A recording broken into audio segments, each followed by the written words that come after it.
rezeki kita masing-masing aja dijamin atau tidak?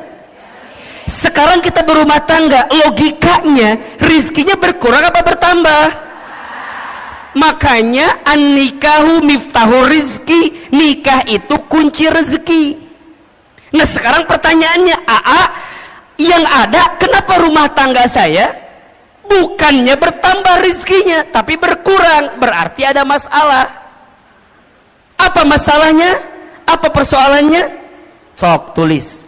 Ada 9 penghalang rezeki di rumah tangga.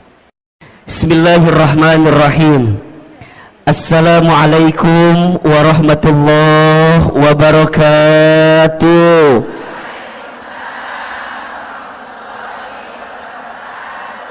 Bunda, teteh sayang, pagi ini tema kita apa judulnya?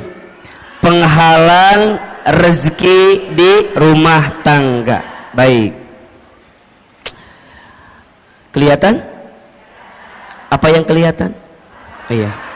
Saya belum nulis apa-apa ya, tenang ya, Masya Allah. Pertama, Bunda, teteh, Ahilman ingin sampaikan kita harus banyak bersyukur kepada Allah atas nikmat yang Allah berikan kepada kita. Betul apa betul? Iya apa iya? Di antara nikmat yang Masya Allah besar sekali Allah berikan kepada kita, salah satunya adalah nikmat untuk mendekatkan diri kita kepada siapa? Allah Subhanahu wa ta'ala.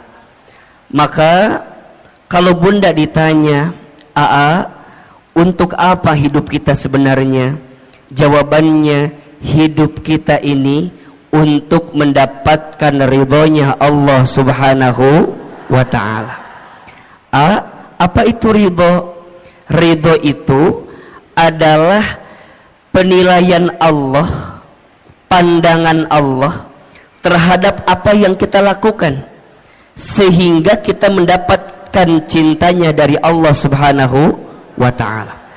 Jadi kalau Bunda ditanya, kenapa aku harus ngaji, kenapa aku harus taklim? Jawabannya, karena Allah suka dengan apa yang kita lakukan, karena Allah cinta dengan taklim yang kita hadirkan. Betul apa betul? Iya apa iya? Maka mulai hari ini belajarlah dalam hidup untuk meletakkan apa yang Allah mau, bukan apa yang kita mau. Kalau apa yang kita mau, mohon izin, biasanya kalau kita mengedepankan apa yang kita mau, pasti banyak kecewanya. Betul apa betul? Iya apa iya?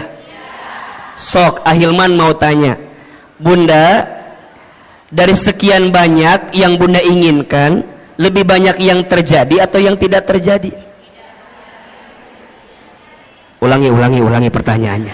Bisa nyambung ya pertanyaannya. Dari sekian banyak yang Bunda inginkan, lebih banyak yang terjadi atau yang tidak terjadi? Kalau Bunda teh sadar lebih banyak yang tidak terjadi, nah atau meni banyak keinginan wae? Hayang A lah, hayang B lah, betul nggak? Aku teh berharap punya suami teh begitu, tapi jadinya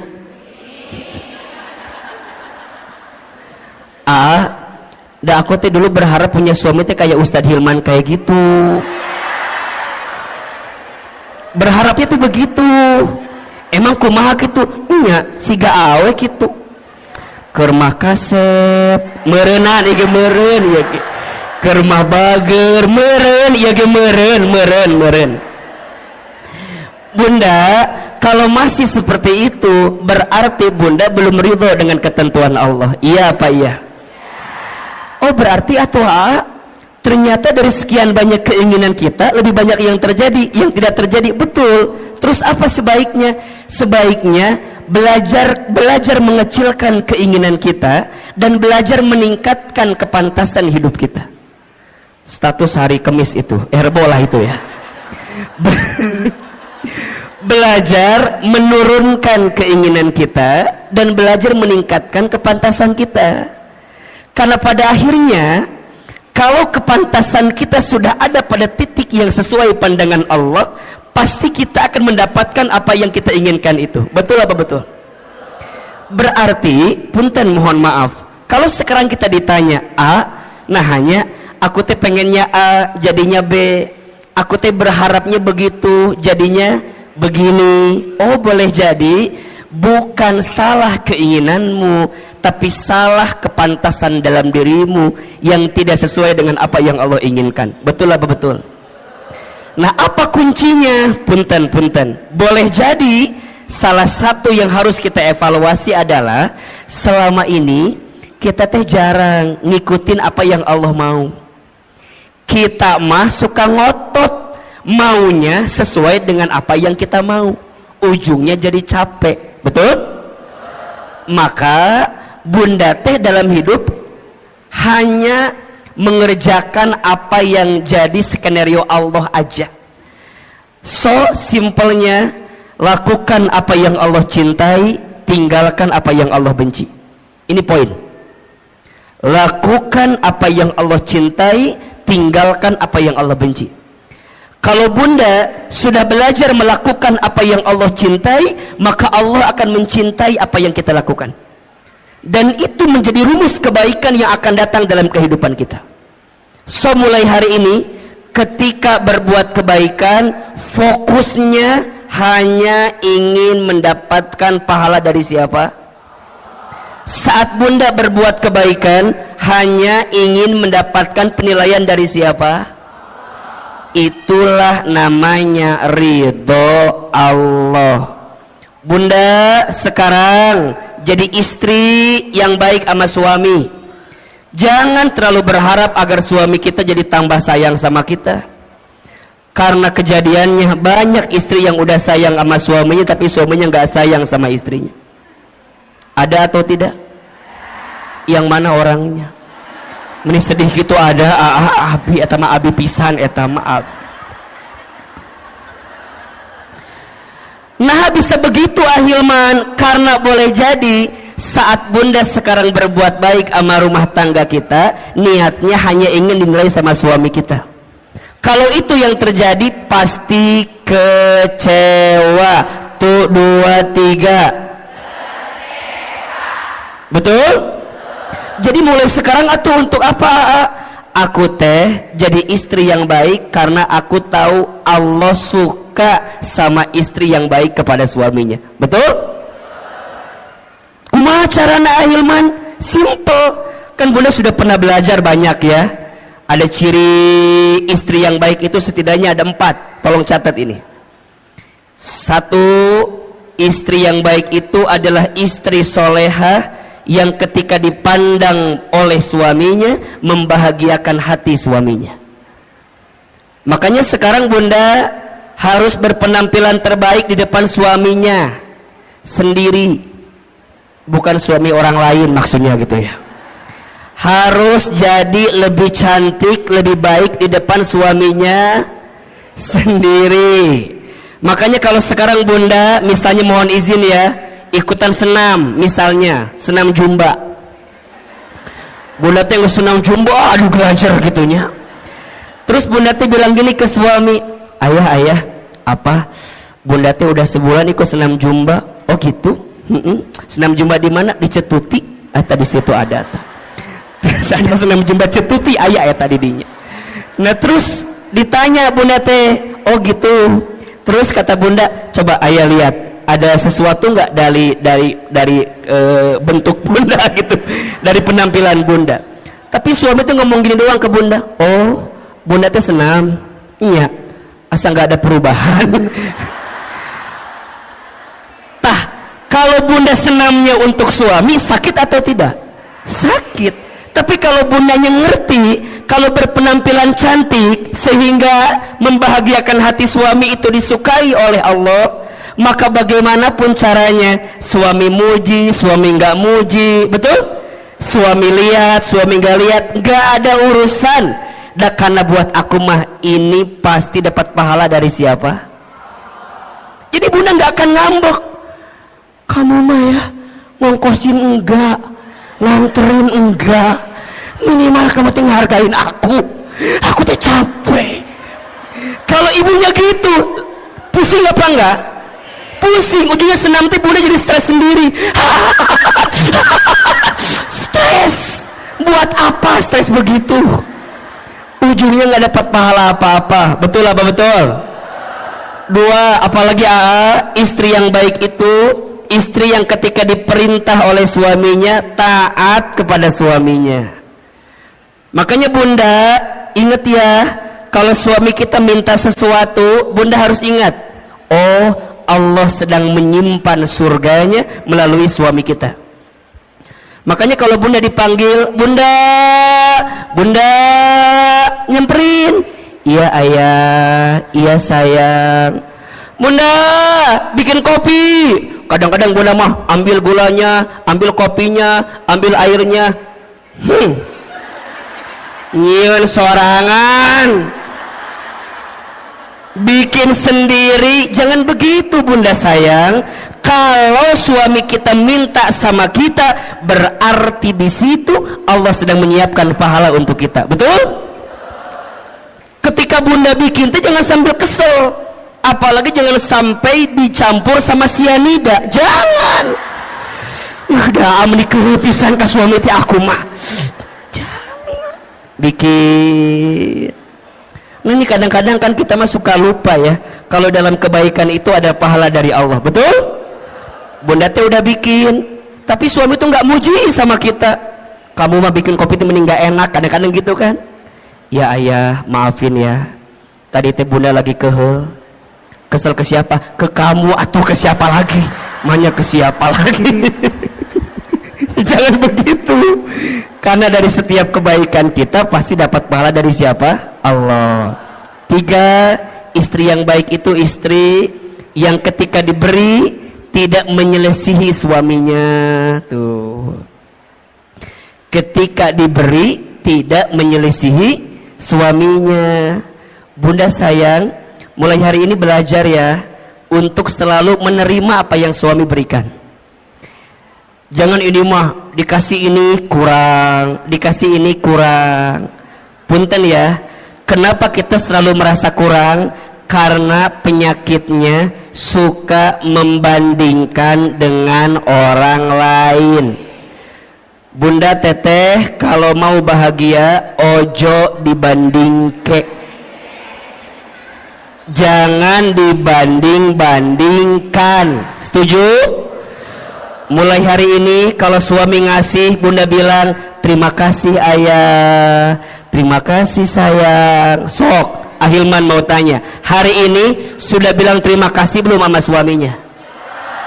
Jangan berbohong. Sudah apa belum? Ya, sok ayeuna ku Ahilman dikasih waktu 1 menit, buka handphonenya, buka handphone, buka WA, kirim ke suaminya. Sok ku Ahilman dibantu. Buka handphone. Yang udah punya suami ya, yang belum jangan WA suami orang lain, jangan. Ini mah yang udah punya suami sendiri. Sok buka WA nak, buka WA. Ya penting ya. Buka. Sudah belum? Oke, sekarang masuk WA, kemudian cari kontak suami kita. Siapa namanya? Sok buka. Kalau namanya belum diganti, sekarang ganti suami soleh namanya. Suami soleh namanya. Siapa namanya? Sayang. Oke. Ibu siapa nama suaminya di WA? Harry. Jadi Harry eta mah lain. Jadi Harry. Ya. Bapak. Sok yang belum diganti. Tulis. Ya. WA-nya terima kasih. Tulis. Udah? Oke. Atas semua kebaikanmu. Udah. Terima kasih atas semua kebaikan. Tulis. Udah belum? Di bawahnya lagi, aku doakan atau mama doakan, saya doakan, terserah panggilannya apa. Semoga kamu, semoga ayah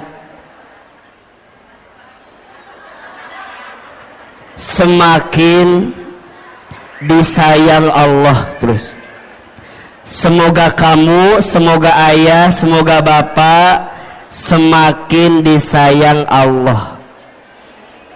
Udah belum? Kirim ayeuna, kirim. Lamun teu nyampe berarti nggak ada kuota eta mah. Tapi kirim heula. Udah, oke. Sekarang simpen HP-nya. Jangan ditungguin balasannya, jangan ditungguin balasannya. Udah, tutup. Yang ketiga, ciri istri yang baik itu istri yang ketika diberi tidak menyelisihi suaminya. Dan yang keempat, istri yang baik itu istri yang ketika ditinggal mampu menjaga diri dan keluarganya. Ada berapa? 4. 1. Istri baik itu istri soleha yang ketika dipandang suaminya membahagiakan hati suaminya. Yang kedua, ketika diperintah taat kepada suaminya. Yang ketiga, ketika diberi tidak menyelisihi suaminya. Dan yang keempat, ketika ditinggal mampu menjaga diri dan keluarganya. Bunda kenapa melakukan itu? Karena Bunda tahu semua itu adalah sesuatu yang dicintai oleh Allah. Betul? Kalau Bunda melakukannya, pasti Bunda mendapatkan pahala dari siapa? Mulai hari ini saat kita berbuat baik, niatnya untuk mendapatkan ridhonya siapa? Allah. Bisa atau tidak? Kalau ini yang sudah kita pahami, insya Allah kita akan lebih tenang dalam menghadirkan kebaikan di hidup kita masing-masing, insya Allah. Baik Bunda, pagi ini kita akan belajar tentang penghalang rezeki rumah tangga. Oke. Baik. Sebelum kita membahas apa di antara penghalang rezeki rumah tangga, di sini ada dua kata yang harus kita definisikan terlebih dahulu. Yang pertama tentang rezeki, yang kedua tentang rumah tangga. Oke. Yang pertama, apa itu rezeki? Tulis. Rezeki itu segala sesuatu yang bisa dimanfaatkan dalam hidup yang diberikan oleh Allah Subhanahu wa ta'ala. Ulangi. Rezeki itu segala sesuatu yang bisa dimanfaatkan dalam hidup yang diberikan oleh Allah Subhanahu wa ta'ala. Berarti ada dua kata kunci yang harus Bunda Teteh sayang pahami tentang rezeki. Kata kunci pertama, rezeki itu adalah sesuatu yang bisa dimanfaatkan. Dan yang kedua, kata kuncinya, rezeki itu diberikan oleh siapa? Allah. Oke. Ada orang yang memahami rezeki itu sebatas harta atau materi. Padahal mohon maaf, harta, materi dengan rezeki itu beda. Apa bedanya AA? Kalau harta itu sesuatu yang kita miliki dengan izin Allah. Kalau rezeki itu sesuatu yang kita manfaatkan. Tidak semua rezeki bentuknya harta, dan tidak semua harta jadi rezeki. Contoh, AA tinggal di Sentul. Di Sentul itu biasanya yang punya rumah tinggalnya nggak di Sentul, tinggalnya di Jakarta. Oke. Rumah itu secara harta punya siapa? Punya orang yang tinggal di Jakarta. Tapi rizkinya ditempati oleh orang yang nungguin rumah, pembantunya. Hartanya punya siapa? Orang yang tinggal di Jakarta. Tapi rizkinya rizki siapa? Pembantunya. Jelas tidak? Jelas tidak? Jadi rizki itu bukan yang harus kita miliki. Kadang ada sesuatu yang tidak kita miliki tapi jadi rizki. Betul? Ahilman suami siapa?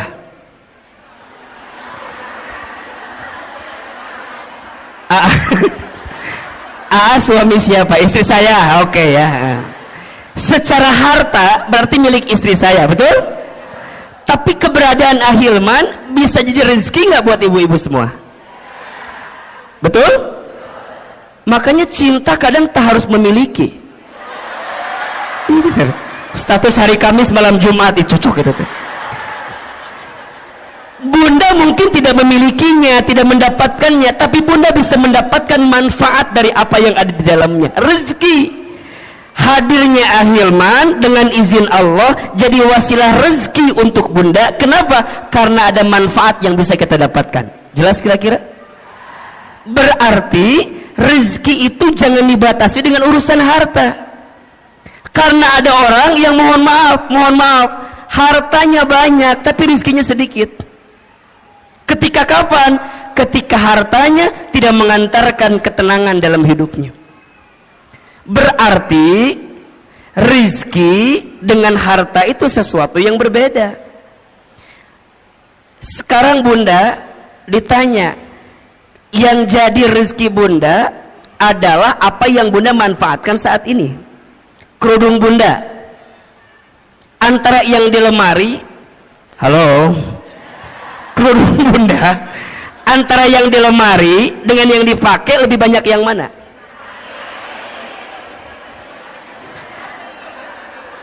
Nya udah pasti ya temannya, yang dipakai kan satunya. Tapi kalau kita lebih dalam lagi, menurut AA mah, ibu kalau lihat eta jilbab di lemari atau kerudung di lemari, biasanya nggak sampai 20 yang dipakai. Paling yang dipakai teh eta deui. Betul apa betul? Senin biru, Selasa hijau, Rebo merah, Kamis coklat, Jumat putih, dibolak-balik eta terus. Coba, ternyata kerudung kita teh lebih banyak yang dipakai apa yang disimpan? Buat apa disimpan teh? Buat apa? Makanya ini nasihat dari guru saya, kata guru saya, kalau kamu punya harta atau punya sesuatu udah hampir 40 hari lebih nggak dipakai, keluarkan. Karena itu menghambat datangnya keberkahan rizki untuk kita. Rizki itu bunda kan harus terus berjalan ya, mengalir.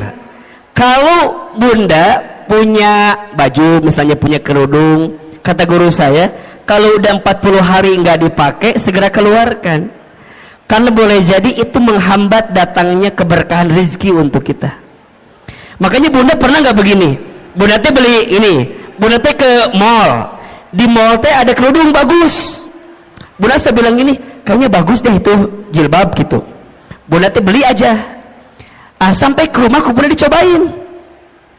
Tapi pas nyobain teh, asa biasanya. Jangan salahkan kerudungnya, salahkan wajah kita, barangkali memang ada masalah. Tapi sebenarnya kalau mau lebih dalam, itu tentang rasa syukur. Jadi bunda tuh nggak nikmatin yang ada. Kenapa? Karena terhambat dengan apa yang bunda hari ini tidak keluarkan. Maka hati-hati, keberkahan rezeki itu lebih penting daripada banyaknya rezeki.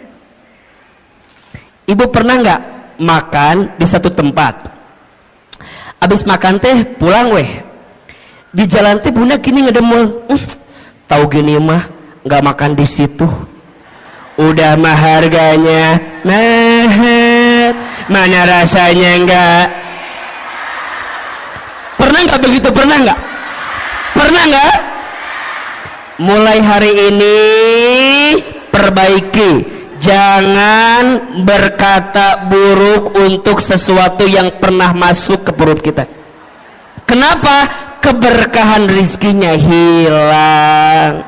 Apalagi kalau bunda tambah bikin status lagi, jangan makan di sini, udah mahal, nggak enak. Ya teman dobel dosana teh. Kermah kita nggak bersyukur, ngahina, kemudian nyebarin ke orang lain. Terus gimana? Belajar memahami rezeki lebih luas. Makanya bunda perhatikan, doa mau makan apa kalimatnya? Allahumma barik fima rozaqtana wa qina adzab. Sebenarnya ini doa tidak harus ketika mau makan aja. Ketika bunda mendapatkan rezeki, doanya itu Allahumma barik lana fima rozaqtana wa qina. Maka nanti bunda pahami tentang rezeki. Rezeki itu sesuatu yang bisa kita manfaatkan. Baju yang jadi rezeki buat bunda yang mana? Yang dipakai sekarang. Uang yang jadi rezeki buat bunda yang mana? Yang bunda gunakan sekarang. Makanya pastikan cara kita mengeluarkannya dengan baik. Berarti kalau bunda memahami tentang rezeki, ada 3 konsep rezeki yang harus kita pahami. 1, rezeki itu sudah dijamin. Sudah apa? Keterangannya di Quran surat Hud surat ke-6 ayat surat ke-11 ayat 6.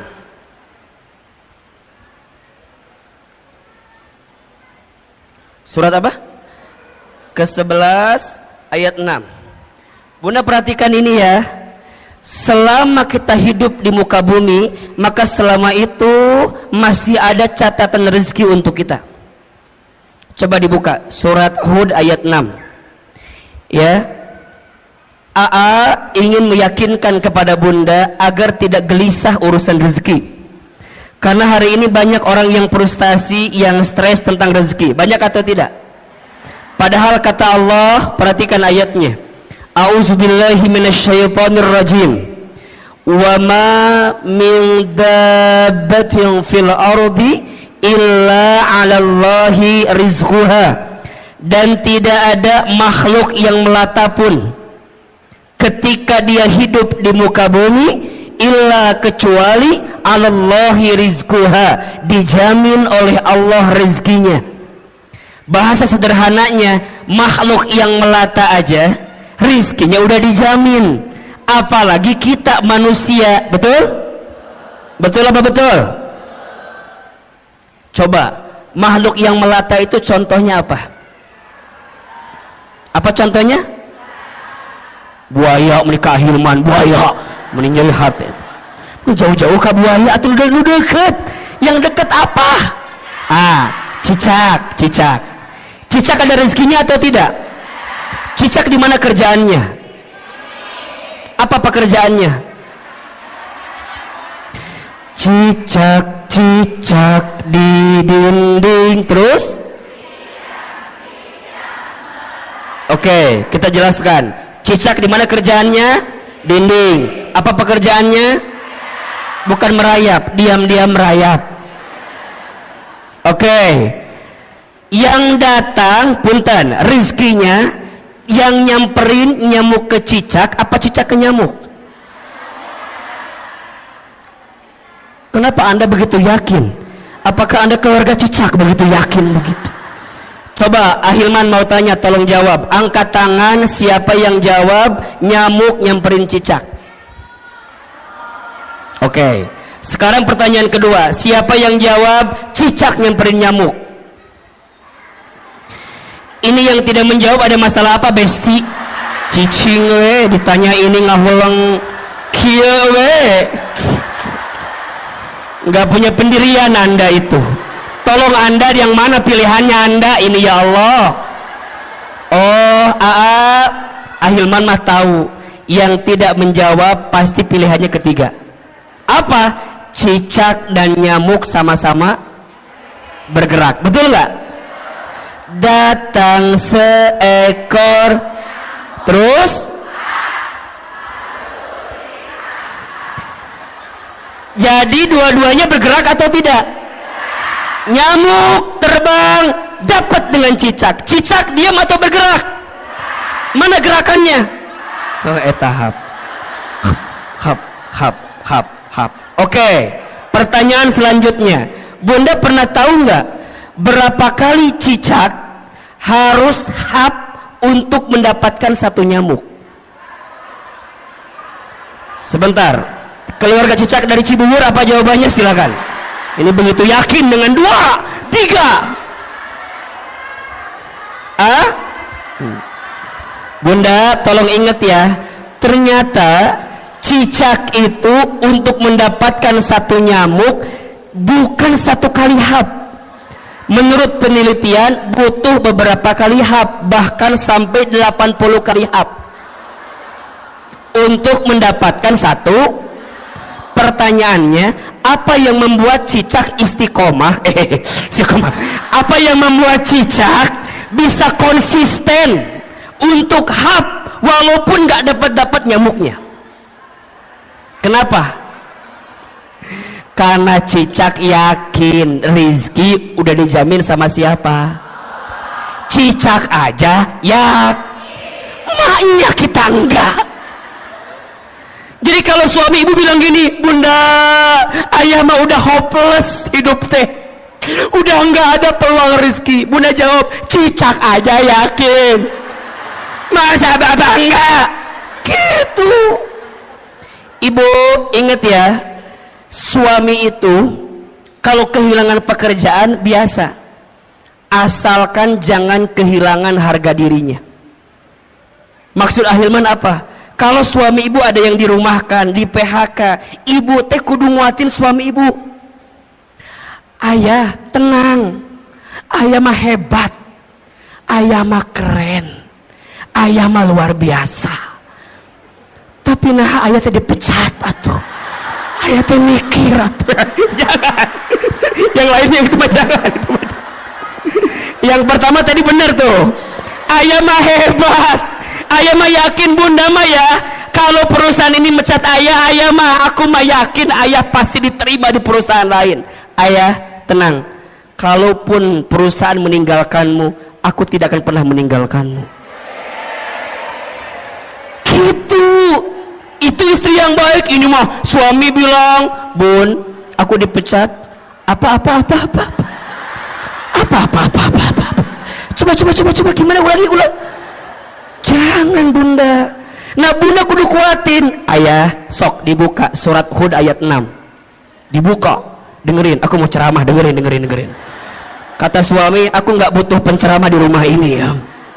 Tapi maksud saya, Bunda kudu yakin, ayah kudu yakin, selama kita hidup rezeki itu pasti masih ada, betul? Bahkan kata Nabi, seseorang tidak akan diwafatkan oleh Allah sebelum habis jatah rezekinya. Inna ahadakum lan yamuta hatta yastakmila rizquhu. Seseorang tidak akan diwafatkan oleh Allah sebelum habis jatah rezekinya. Berarti kalau ditanya, kalau sampai detik ini kita masih bisa bernafas, masih bisa membuka mata, masih bisa bergerak, berarti di saat yang bersamaan masih ada rezeki yang Allah berikan untuk kita. Setuju? Maka mulai hari ini jangan khawatirkan rezekimu, karena rezeki sudah tertakar, tak mungkin tertukar. Status hari Jumat itu. Yang kedua, rezeki itu harus diusahakan. Harus apa? Jadi nggak bisa diam-diam aja, kudu dijemput.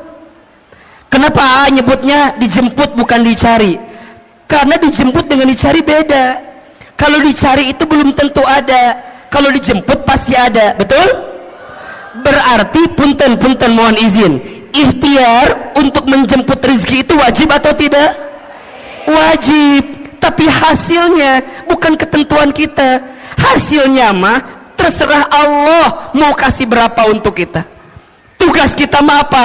Give the best, keep the best, be the best. Berikan ikhtiar yang terbaik, tetap dengan ikhtiar yang terbaik, jadi yang terbaik. Hasil nama kumaha Allah.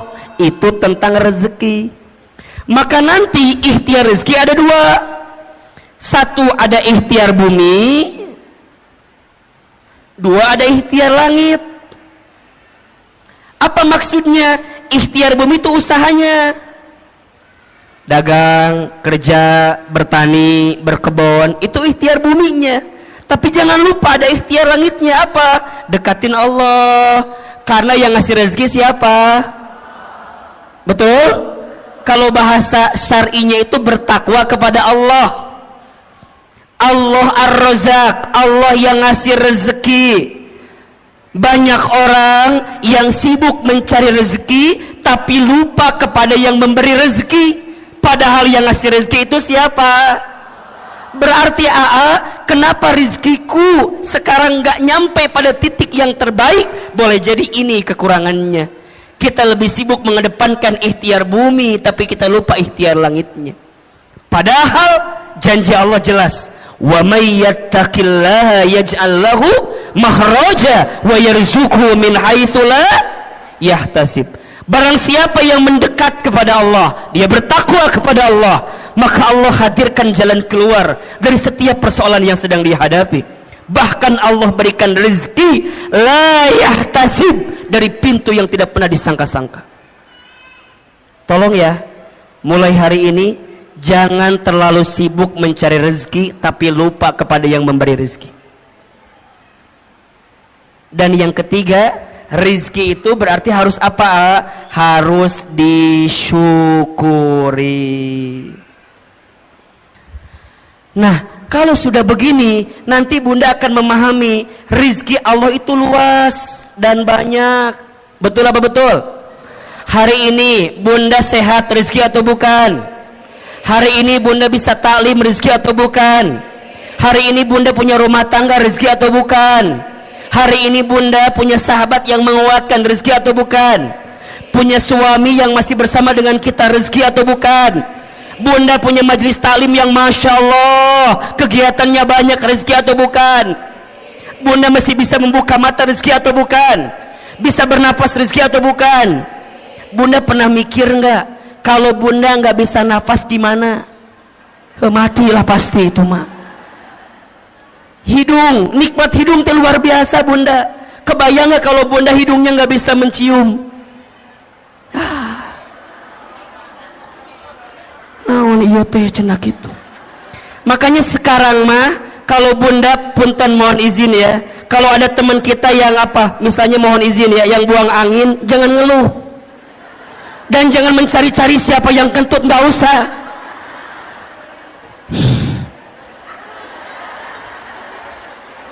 Malah kita nuduh salah lagi, kamu kentut ya, kamu kentut. Jangan. Udah mulai hari ini mah kalau ada yang kentut, Bunda bayangin, ya Allah, terima kasih hidung saya masih berfungsi ya Allah.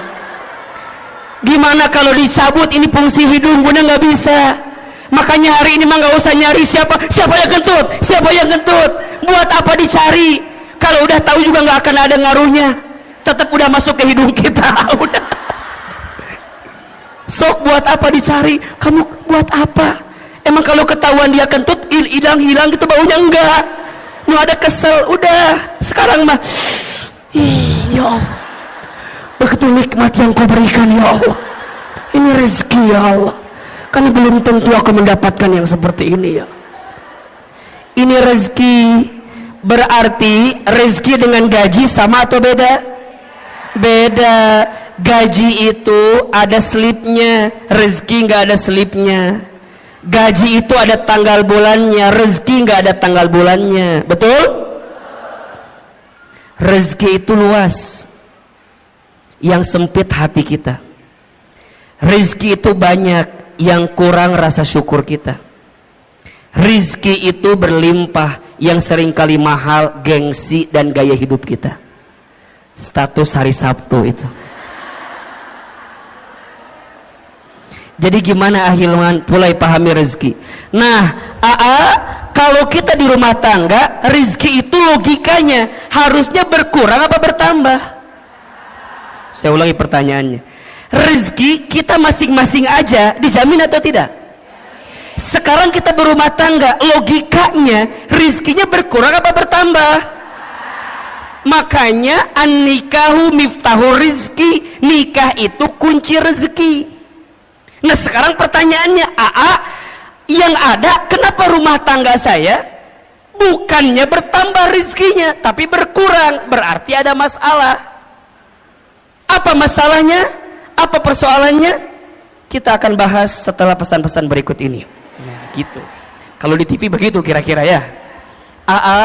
Berarti ada masalah, ada penghalang. Nah apa penghalangnya? Kan gitu ya. Karena harusnya kan bertambah atau berlimpah, tapi ini ada persoalan. Apa nih masalahnya? Sok tulis. Ada 9 penghalang rezeki di rumah tangga. Ada berapa? 9 penghalang ini kita akan bahas selama 9 jam ke depan. Mau atau enggak? Mau? Enggak bosan? Enggak capek? Yang capek siapa? Kita paham atau ya maksudnya. 1. Penghalang rezeki rumah tangga. Yang pertama, kurang bersyukur dan sering mengeluh.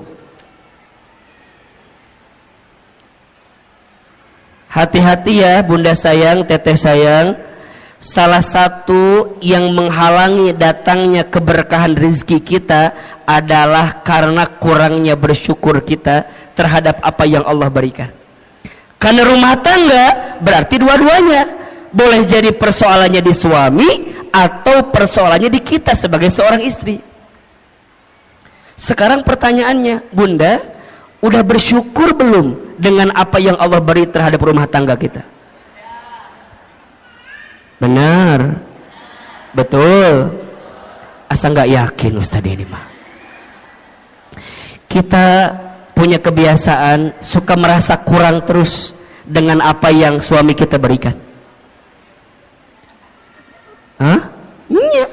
Padahal mohon maaf, ada sifat yang harus bunda hadirkan, namanya qanaah. Apa namanya? Apa itu qanaah? Merasa cukup dengan apa yang Allah titipkan kepada kita. Seringnya kita mengeluh dan kurangnya kita bersyukur menjadi penghalang datangnya rezeki dalam kehidupan kita.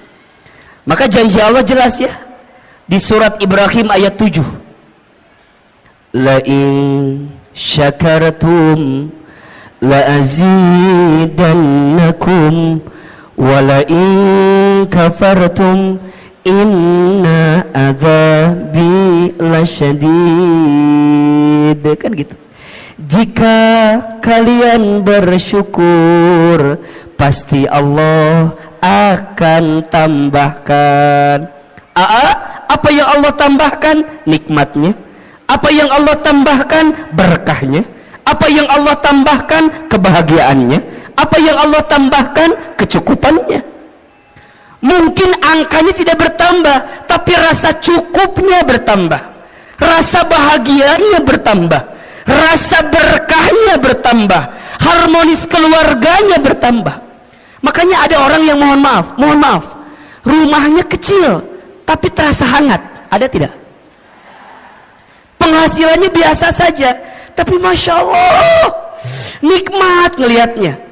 Boncengan, naik motor, istrinya di belakang, suaminya di depan, pelukan, sholat berjamaah ke masjid, ikut taklim.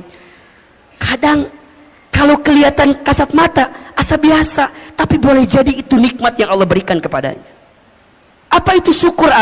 Syukur itu menggunakan semua nikmat dari Allah untuk semakin dekat sama Allah. Itu syukur. Jadi syukur itu menggunakan semua nikmat dari Allah untuk lebih dekat dengan siapa? Dengan Allah. Jadi bukan tentang seberapa banyak yang kita miliki, bukan tentang seberapa mewah mobil yang kita punya, bukan tentang seberapa megah rumah yang kita punya, bukan, tapi tentang seberapa luas hati kita untuk bisa menerima apa yang Allah berikan melalui pasangan kita. Makanya bunda sayang, kalau bicara kekurangan pasangan, ada atau tidak? Ada. Sedikit apa banyak?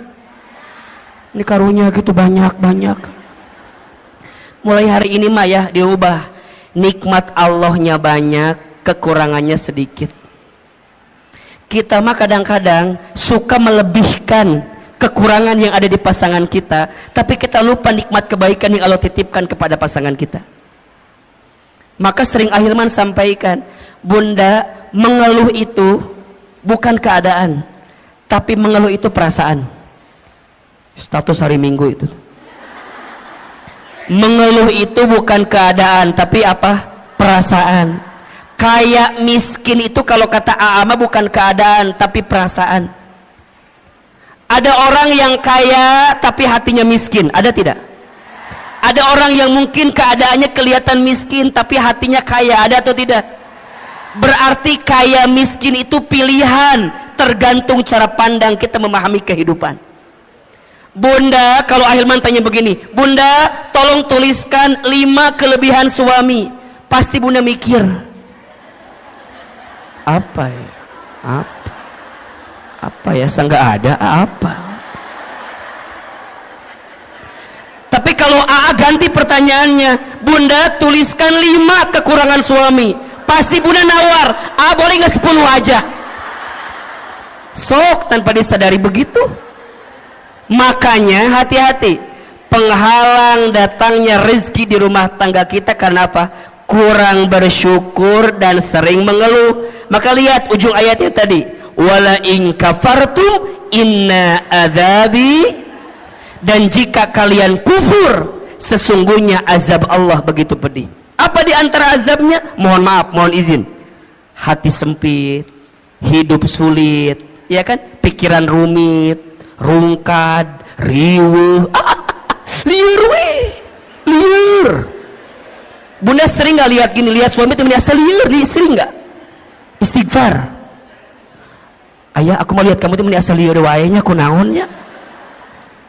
Istighfar boleh jadi cara pandang kita terhadap rumah tangga kita yang belum baik. Nikmat Allah itu banyak. Bunda belajar ya, kalau suami tidur, bunda tatap.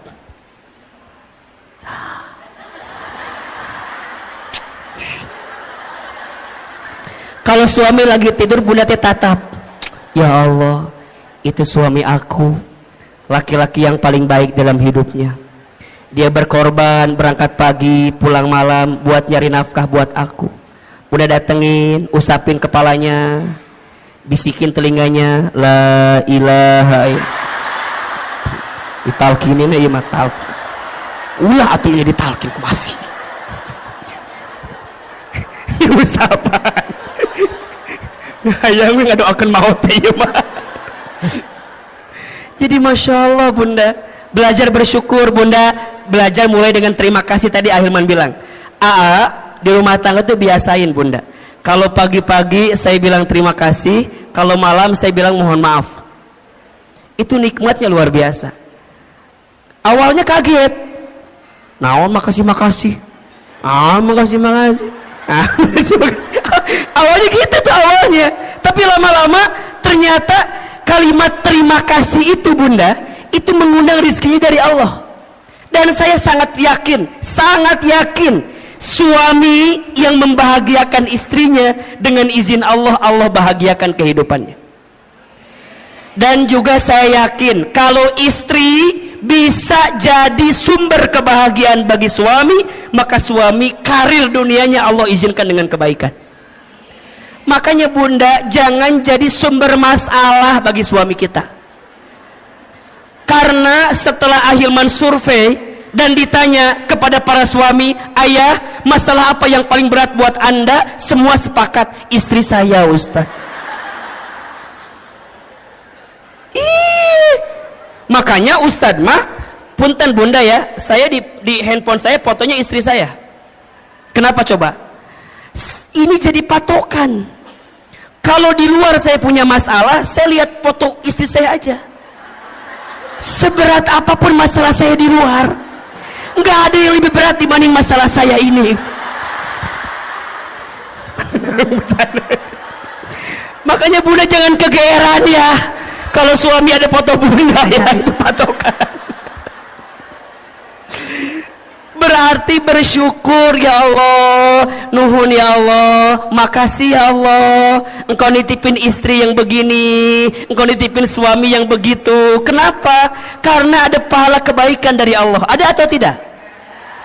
Sok, Bunda pengen suami yang kayak gimana? Kalau minta maaf, pengennya begini. Mual ayah. Pengen yang sempurna. Bunda pengen yang sempurna. Kita sempurna atau tidak? Mau nggak punya suami kayak Rasulullah? Ngaca. Ngejawab teh mau wae. Kita udah kayak Siti Khadijah belum? Udah kayak Siti Aisyah belum?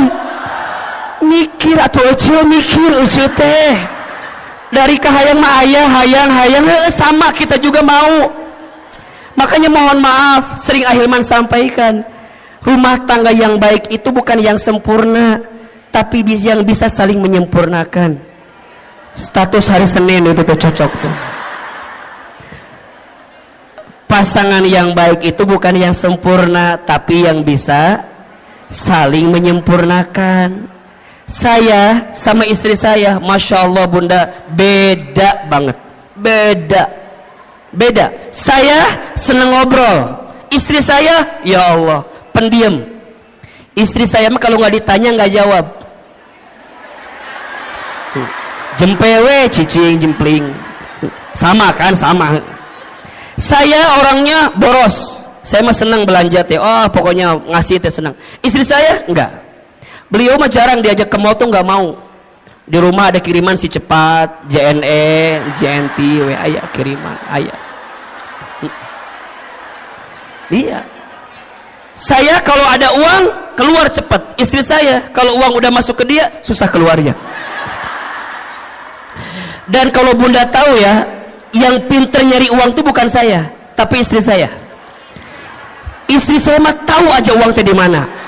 Di saku ada, ketemu sama dia.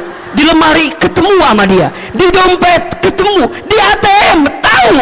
Berarti yang pintar nyari uang bukan saya tapi istri saya. Apakah sama dengan yang ada di sini? Sama.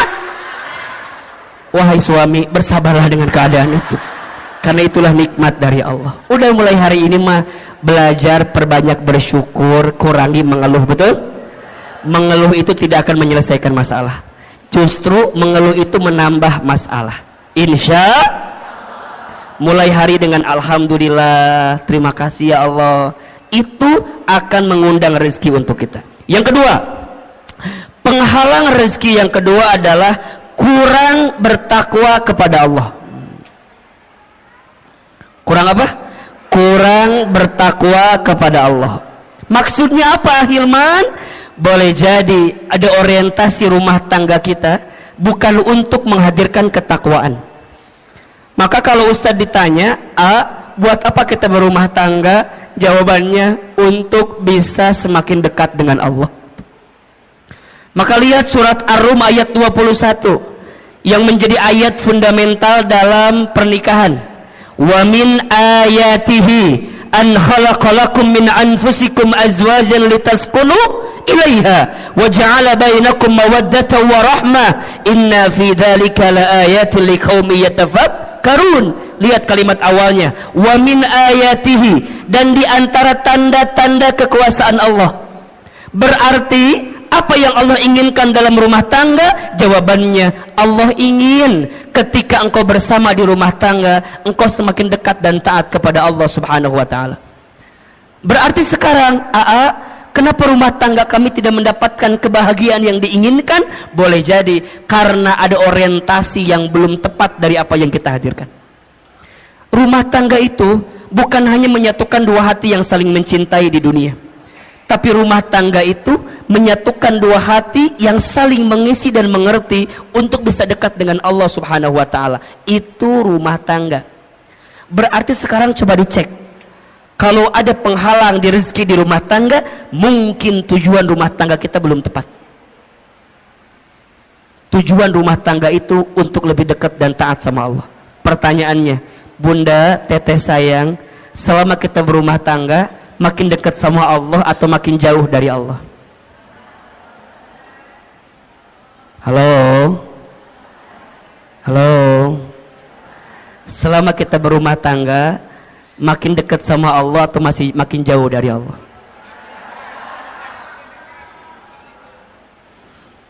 Cek suami kita, cek keluarga kita, cek diri kita. Karena harusnya rumah tangga menjadi jembatan atau tangga berharga untuk mendekatkan diri kita dengan siapa?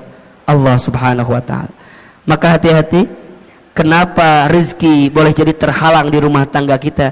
Karena kurang bertakwa kepada Allah Subhanahu wa ta'ala. Yang ketiga, kenapa Ahilman? Apa penghalangnya? Masuk prakteknya. Karena lalai dalam sholat. Lalai dalam sholat. Coba dibuka surat Toha ayat 132. Surat apa? Toha ayat berapa? 132. Surat Toha ayat 132. Ternyata Bunda, Teteh sayang, sholat itu bisa jadi indikator kebaikan rezeki datang di kehidupan kita. Sudah dibuka?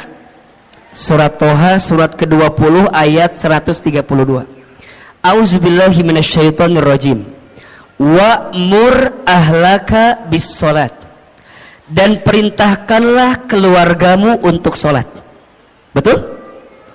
Wastabir ilaiha wastabir alaiha, dan bersabar-sabarlah dalam menunaikan sholat itu. Lihat, kalau sholatnya udah baik, kalau sholatnya sudah terjaga, la nas'aluka rizqan, jangan pernah bertanya tentang rezeki. Betul? Nahnu narzuquka, kami yang akan menjamin rezekimu. Wal akibatul littaqwa, dan itu semua akibat ketakwaanmu. Ada nggak ayatnya? Ada nggak? Kenapa di situ sholat dihubungkan dengan rezeki? Boleh jadi jawabannya karena sholat itu pula lah yang kemudian bisa menjadi bagian yang bisa mempercepat datangnya rezeki untuk kita. Makanya sekarang kalau Bunda ingin tanya, gimana agar rezeki kami lebih baik dalam hidup? Perbaiki sholat. Perbaiki sholatmu, maka Allah perbaiki hidupmu. Jaga sholatmu, maka Allah akan jaga hidupmu. Rapihin betul sholatmu, maka Allah pasti rapihin rezekimu.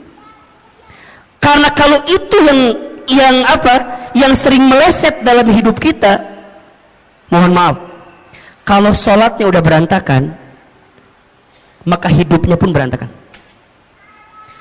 Kalau sholatnya udah nggak karuan, maka boleh jadi nggak karuan juga lah kehidupan kita. Makanya rumah tangga itu kalau mau dilihat ya, saya sering nanya gini, suami aku begini. Saya satu pertanyaannya, masih sholat atau tidak? Masih sholat atau tidak? Kalau masih sholat dan sholatnya memang sholat gitu ya, masih ada harapan untuk memperbaiki rumah tangga kita. Tapi kalau sholatnya udah nggak karu-karuan, mohon maaf, sholat aja ditinggalkan, apalagi kamu, apalagi kita, kira-kira begitu. Sholat aja tiangnya agama, betul? As-sholatu imaduddin, sholat itu tiangnya agama. Faman aqamaha faqad aqamaddin, wa man tarakaha faqad hadamaddin. Barang siapa yang tegak sholatnya, tegak agamanya. Barang siapa yang rusak sholatnya, rusak agamanya. Ini yang paling menarik, ada analogi begini. Bunda bayangkan inilah, rukun Islam kan ada 5 ya. Jadi kalau diibaratkan kan syahadat, sholat, zakat, puasa, haji gitu. Ibaratnya kalau misalnya mohon maaf ya, haji kita belum mampu. Oke, slip 1. Puasa barangkali kita belum sempurna. Slip 2. Zakat mungkin hartanya belum masuk nisab dan haulnya. Slip 3. Sekarang kalau nggak sholat, apa yang terjadi? Jatuh kan? Makanya sholat itu kenapa jadi tiang agama?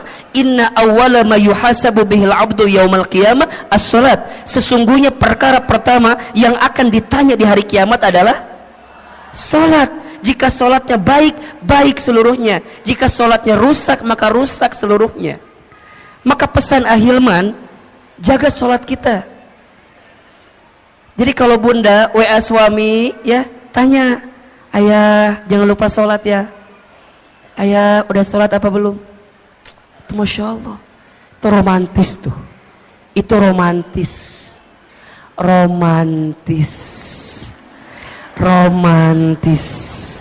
Jadi kalau bunda tanya, gimana caranya romantis suami istri? Saat suami istri mengingatkan sholatnya masing-masing. Bunda sering gak di WA gitu sama suaminya? Ngawulang kan? Jarang kan? Bunda mah diingetin sholatnya sama muazin aja di Masjid Darussalam Kota Wisata. Sama, makanya di handphone kudu ada waktu sholat, diingetin. Yang wajib udah pasti. Kalau mau tambah lebih cepat, yang sunnah. Guru saya mengingatkan ada 3 sholat sunnah. Kalau bisa jaga betul ini. Yang pertama sholat sunnah tahajud. Yang kedua sholat sunnah 2 rakaat sebelum subuh. Yang ketiga sholat duha di pagi hari. Lihat keistimewaannya. Sholat tahajud, sholat yang akan mengantarkan kemuliaan dalam hidup kita. Sholat tahajud, sholat mengantarkan kemuliaan. Makin terjaga tahajudnya, dengan izin Allah, Allah muliakan hidupnya. Keterangannya surat Al-Isra ayat 79. Wa minal laili fatahajjad bihi nafilatan lak asa yab'asaka rabbuka maqaman muda. Dan di sebagian malam dirikanlah salat tahajud sebagai tambahan untuk dirimu, niscaya Allah akan angkat derajatmu maqaman mahmuda, ke tempat yang terpuji. Yang kedua, salat sunnah 2 rakaat sebelum subuh lebih baik daripada dunia beserta. Bukankah yang kita cari selama ini dunia? Ternyata ada sesuatu yang bisa mendekatkan kita dengan dunia. Apa? Sholat sunnah 2 rakaat sebelum subuh. Dan yang ketiga, sholat duha di pagi hari. Barang siapa yang tidak tertinggal 4 rakaat minimal sholat duha di pagi hari, 2 rakaat, maka Allah cukupkan kebutuhannya. Berarti yang ketiga, apa yang menjadi penghalang rezeki di rumah tangga? Karena lalai dalam sholat. 4. Penghalang rezeki di rumah tangga karena jarang baca Al-Quran, jarang membaca Al-Quran. Nawwiru manazilakum bis salati wa qiraatil Quran. Terangilah rumahmu dengan salat dan bacaan Al-Quran. Maka bunda teteh sayang, belajar menghadirkan Al-Quran di rumah kita.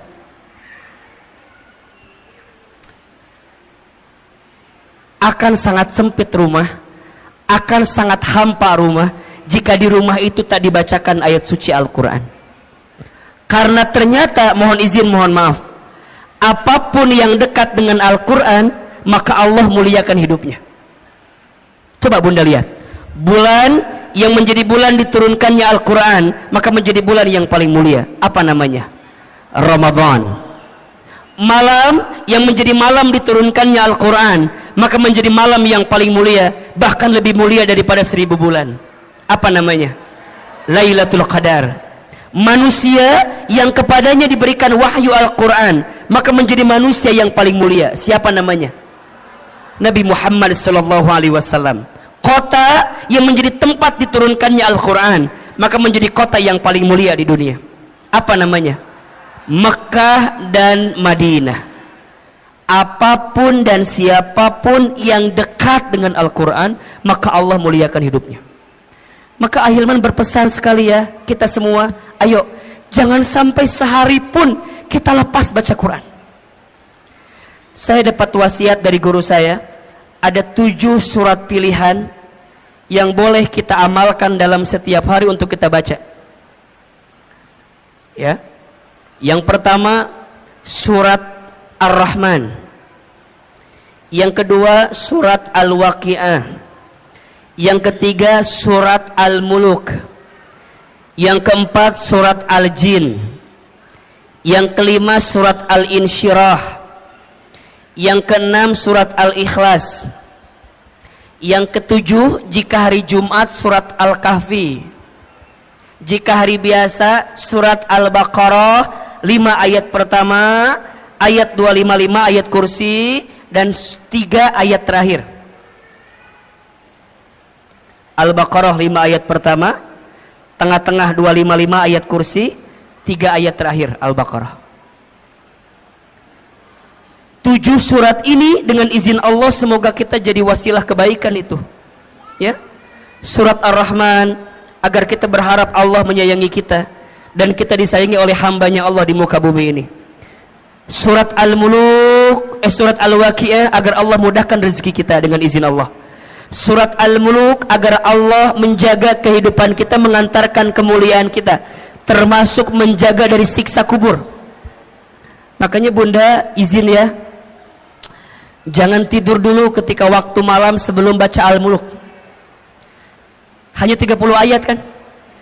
Jadi kalau bisa dari maghrib ke isya, Bunda maksimalkan baca Al-Muluk. Semoga dengan baca Quran ini kelak kita diselamatkan oleh Allah Subhanahu wa taala. Surat Al-Jin agar kita dijaga dari godaan jin. Surat Al-Insyirah agar kita diberikan kemudahan setelah kesulitan. Surat Al-Ikhlas agar kita diberikan hati yang penuh keikhlasan. Dan surat Al-Kahfi agar kita diberikan cahaya di antara 2 Jumat yang sedang kita jalani. Termasuk ayat kursi agar kita dijaga oleh Allah Subhanahu wa taala. Maka yang keempat, penghalang rezeki di rumah tangga itu karena jarang baca Al-Quran. Yang kelima, penghalang rezeki di rumah tangga itu karena lupa bersedekah. Lupa atau jarang bersedekah. Bunda teteh sayang, mana kosot sodakotun min mal, tidak akan pernah berkurang harta yang disedekahkan. Justru yang terjadi kalau kita sedekah makin ditambah. Tapi kalau kita seret menyimpan dari apa yang harus dikeluarkan, maka mohon maaf, boleh jadi itu yang menghambat datangnya rezeki dalam kehidupan kita. Maka ada filosofi hidup namanya terima kasih. Terima kasih. Terima kasih. Apa artinya Ahilman? Seberapa banyak yang ingin kita terima tergantung yang kita kasih. Oke, nomor berapa ini? Nomor berapa? Nomor 6. Karena makan harta haram. Mengambil harta haram. Ternyata mohon maaf, harta yang kita dapatkan itu harus dipastikan kehalalannya. Karena harta yang tidak halal tidak akan pernah tumbuh daging dari harta yang tidak halal. Doa nggak dikabulkan oleh Allah kalau masih ada harta yang tidak halal. Keberkahan dijauhkan oleh Allah ketika masih ada harta yang tidak halal. Maka Bunda pastikan, selain bertanya ke suami tentang berapa penghasilannya, tapi tanyakan dari mana penghasilannya. Itu penting. Itu penting. Kenapa? Karena suami kita mencari nafkah, kasih kepada keluarga, nanti jadi masakan untuk kita. Kalau hartanya tidak halal, maka tidak akan mengantarkan kebaikan untuk kita. Maka yang keenam, kenapa rezeki tidak kunjung datang atau tidak jadi kebaikan yang segera datang kehidupan kita? Karena makan harta haram. Yang keberapa? 7. Karena zolim kepada pasangan. Zolim kepada pasangan. Makanya Bunda, teteh sayang, belajarlah mulai hari ini jangan menzolimi pasangan kita dengan cara apapun, baik verbal ataupun non verbal. Saya tidak sepakat dengan apapun bentuknya KDRT di rumah tangga. Kekerasan dalam rumah tangga itu, nauzubillah, semoga Allah membimbing kita untuk dijauhkan dari perbuatan seperti itu. Kata-kata harus dijaga, apalagi seorang istri. Di video saya mungkin Bunda lihat juga ya, al-mar'atu kal mir'ah, perempuan itu seperti cermin hatinya. Kalau sudah pecah, mungkin kau bisa merangkai kembali pecahan cerminnya, tapi pantulan cahayanya tidak akan sama seperti sedia kala. Itulah hati perempuan. Kalau sudah tersakiti, mudah memaafkan, tak mudah melupakan. Status hari Selasa itu ya. Makanya hati-hati betul, hati-hati betul. Maka Nabi bersabda, siapakah suami yang paling baik? Khairukum li ahlihi wa ana khairukum li ahli. Sebaik-baiknya suami adalah yang paling baik kepada keluarganya, dan aku adalah yang paling baik kepada keluargaku. Sama, siapakah istri yang baik? Jawabannya al-mar'atus salihah, istri yang solehah. Maka mulai hari ini Bunda juga jangan zalim sama suami Bunda. Para suami, belajar jangan menyakiti hati istri kita. Belajar dengan hal-hal yang sederhana, manggil panggilan sayang. Ih, Masya Allah, ibu dipanggil sayang sama suami senang apa enggak? Itu sederhana tapi pahalanya gede banget. Makanya baginda Nabi itu kalau manggil istrinya luar biasa kan. Khadijah, apa panggilannya? Ya Ummul Mukminin, ibunya orang-orang beriman. Masya Allah. Aisyah, apa panggilannya? Ya Humaira, yang berpipi kemerah-merahan. Hari Bunda, apa panggilannya sama suami? Kadang tergantung bentuk tubuh, kadang-kadang ya. Kalau agak berubah dikit, dut kesini gitu ya. Nggak boleh, sakit hati itu namanya. Kalau agak hitam dikit, bujur katel ka dia maneha, itu jangan juga. Hari ini mah coba siapin panggilan-panggilan yang terbaik. Maka mohon izin ya, jangan mudah marah di rumah tangga. Karena rumah tangga yang diisi dengan kemarahan akan menjauhkan kasih sayang dari Allah Subhanahu wa taala.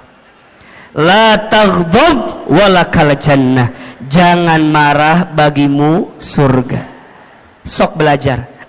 Kumaha atunya kalau lagi kesel gimana mengendalikan marahnya? Catat 5 cara agar marah kita bisa dikendalikan. Yang pertama, ketika lagi marah langsung baca ta'awudz. A'udzu billahi minasyaitonir. Yang kedua, ketika lagi kesel, lagi marah, segera ambil air wudhu. Ingat, marah itu dari syaitan. Syaitan itu dicipta dari api. Api itu hanya akan padam dengan air. Maka Bunda kalau lagi marah segera ambil air wudhu.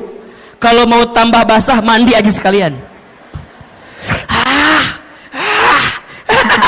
Berenang ke laut, mati nanti ujungnya. Jangan.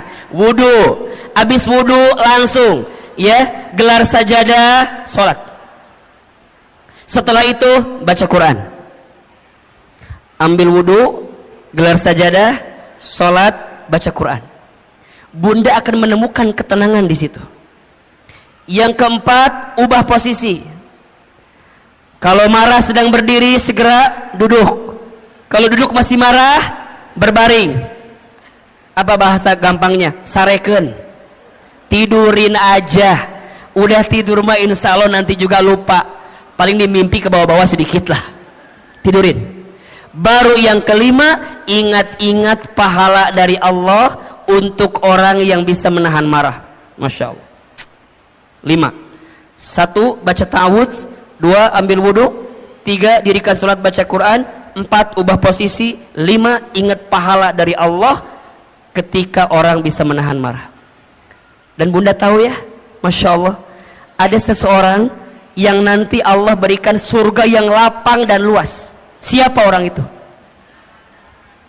Ternyata orang yang punya ketenangan hati. Siapa mereka? Mereka yang mampu menahan marah dan mampu memaafkan orang lain. Oke? Yang keberapa sekarang? Yang ke-8. penghalang rezeki di rumah tangga karena durhaka kepada orang tua. Durhaka kepada orang tua. Bunda sayang, teteh sayang, ingat ya, kalau sudah menikah nggak ada bahasa ini orang tuaku, itu orang tuamu. Setelah menikah itu berubah jadi orang tua kita. Maka perlakukanlah mertua kita sebagaimana orang tua kandung kita sendiri. Wahai suami, perlakukanlah orang tua istrimu sebagaimana engkau perlakukan orang tua kandungmu. Karena mereka keduanya sama, artinya keberkahan rizkimu akan engkau dapatkan ketika engkau muliakan orang tuamu. Ridallah fi ridal walidain wa suhtullah fi suhtil walidain. Ridanya Allah ada pada ridhonya orang tua, murka bencinya Allah ada pada murka benci orang tua. Yang kesembilan, yang menjadi penghalang rezeki di rumah tangga karena malas dalam bekerja. Kalau dalam bahasa sederhananya, bangun kesiangan, tidur lagi setelah subuh. Makanya mohon maaf ya, kata orang tua dulu kan gitu ya, jangan bangun kesiangan, nanti rezekinya dipatok. Sekarang bukan sama ayamnya, diambil tetangga kita sekarang ya. Maka hati-hati, malas itu pintu sempitnya rezeki kita. Tapi rajin menghadirkan kebaikan, terutama di waktu subuh. Makanya bunda, teteh sayang, bimbing anak-anak kita untuk bangun di waktu subuh. Berangkat ke masjid, sholat subuh, insya Allah itu akan mendatangkan kebaikan untuk kita. 9 penghalang pintu rezeki. 1, ayo, kurang bersyukur dan sering mengeluh. 2, kurang bertakwa kepada Allah. 3, lalai dalam sholat. 4, jarang baca Al-Quran. 5, lupa bersedekah. 6, karena sering makan harta haram. 7, zalim kepada pasangan. 8, durhaka kepada orang tua. 9, malas dalam bekerja. Bunda, teteh sayang, pagi ini tema kita apa judulnya? Penghalang rezeki di rumah tangga. Baik, kelihatan? Apa yang kelihatan? Oh iya, saya belum nulis apa-apa ya, tenang ya, Masya Allah.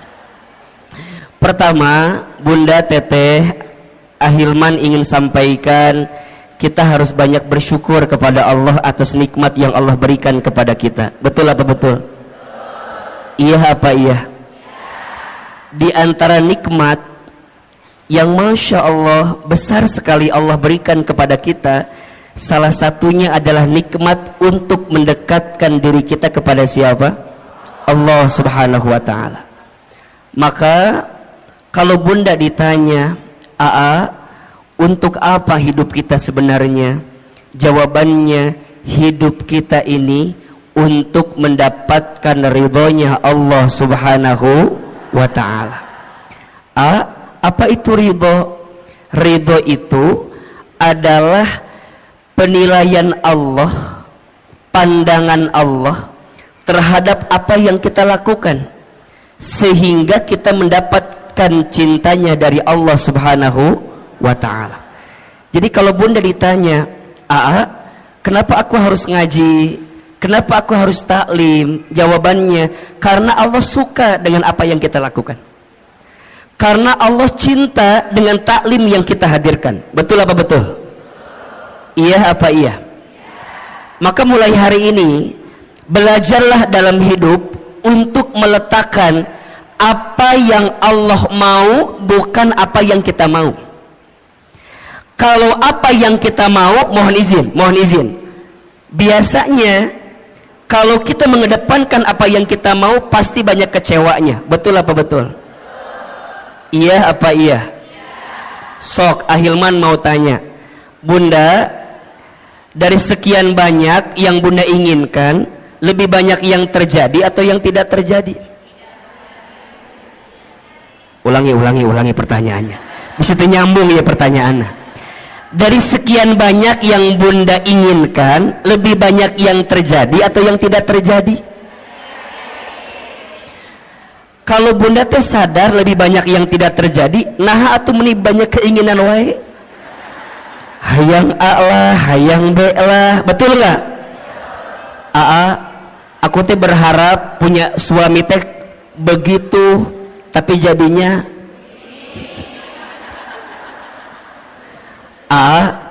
dah aku teh dulu berharap punya suami teh kayak Ustadz Hilman kayak gitu. Berharapnya tuh begitu. Emang kumaha gitu? Nya siga awe gitu. Keur mah kasep, meureunna ieu meureun ieu ge. Keur mah bager, meureun ieu ge meureun. Bunda, kalau masih seperti itu berarti Bunda belum ridho dengan ketentuan Allah. Iya apa iya? Oh berarti ternyata dari sekian banyak keinginan kita lebih banyak yang terjadi, yang tidak terjadi. Betul. Terus apa sebaiknya? Sebaiknya belajar mengecilkan keinginan kita dan belajar meningkatkan kepantasan hidup kita. Status hari Kamis itu, bola itu ya. Belajar menurunkan keinginan kita dan belajar meningkatkan kepantasan kita. Karena pada akhirnya kalau kepantasan kita sudah ada pada titik yang sesuai pandangan Allah, pasti kita akan mendapatkan apa yang kita inginkan itu. Betul apa betul? Berarti, punten mohon maaf, kalau sekarang kita ditanya nah hanya aku teh pengennya A jadinya B, aku teh berharapnya begitu jadinya begini. Oh boleh jadi bukan salah keinginanmu, tapi salah kepantasan dalam dirimu yang tidak sesuai dengan apa yang Allah inginkan. Betul apa betul? Nah apa kuncinya? Punten. Boleh jadi salah satu yang harus kita evaluasi adalah selama ini kita teh jarang ngikutin apa yang Allah mau. Kita mah suka ngotot maunya sesuai dengan apa yang kita mau, ujungnya jadi capek. Betul? Maka Bunda teh dalam hidup hanya mengerjakan apa yang jadi skenario Allah aja. So simpelnya, lakukan apa yang Allah cintai, tinggalkan apa yang Allah benci. Ini poin. Lakukan apa yang Allah cintai, tinggalkan apa yang Allah benci. Kalau Bunda sudah belajar melakukan apa yang Allah cintai, maka Allah akan mencintai apa yang kita lakukan. Dan itu menjadi rumus kebaikan yang akan datang dalam kehidupan kita. So mulai hari ini, ketika berbuat kebaikan, fokusnya hanya ingin mendapatkan pahala dari siapa? Saat Bunda berbuat kebaikan, hanya ingin mendapatkan penilaian dari siapa? Itulah namanya ridho Allah. Bunda sekarang jadi istri yang baik sama suami. Jangan terlalu berharap agar suami kita jadi tambah sayang sama kita. Karena kejadiannya banyak istri yang udah sayang sama suaminya, tapi suaminya nggak sayang sama istrinya. Ada atau tidak? Yang mana orangnya? Meni sedih gitu ada. Abi eta mah abi pisan eta mah. Nah bisa begitu Ahilman, karena boleh jadi saat Bunda sekarang berbuat baik sama rumah tangga kita, niatnya hanya ingin dinilai sama suami kita. Kalau itu yang terjadi, pasti kecewa. Tuh 2, 3. Betul? Jadi mulai sekarang atuh untuk apa? Aku teh jadi istri yang baik karena aku tahu Allah suka sama istri yang baik kepada suaminya. Betul? Kumaha carana Ahilman? Simple. Kan Bunda sudah pernah belajar banyak ya. Ada ciri istri yang baik itu setidaknya ada 4. Tolong catat ini.